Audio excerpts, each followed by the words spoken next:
Bakit hindi ka nakakaipon? Ang tagal mo na sa ibang bansa pero hanggang ngayon ay hindi ka pa rin nakakaipon dahil ang ugali mo tuwing sahod mo, pinapadala mo ito sa mga mahal mo sa buhay. Tuwing sahod mo, tinatawagan ka ng mga anak mo, kapatid mo, magulang mo, kailangan nila ng pera.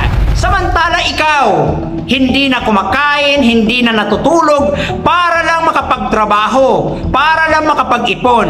Pero hindi mo namamalayan, pag uwi mo pala, wala kang ipon. Kung hindi mo babaguhin ang strategy mo, kung hindi mo babaguhin ang ginagawa mo, uuwi kang luhan. Ang pinakamagandang gawin mo, mag-ipon ka. Kaya ka pumunta ng ibang bansa para makapagsimula, mabago ang buhay mo. Kung ang attitude mo ay hindi mo babaguhin, kawawa ka.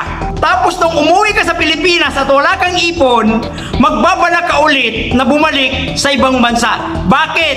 Dahil lahat ng kinita mo ay inubos mo, pinamimigay sa iyong kamag-anak. Para lang masabi na ikaw ay mabait. Magbago ka. Kung gusto mong mabago ang buhay mo, baguhin mo muna ang sarili mo.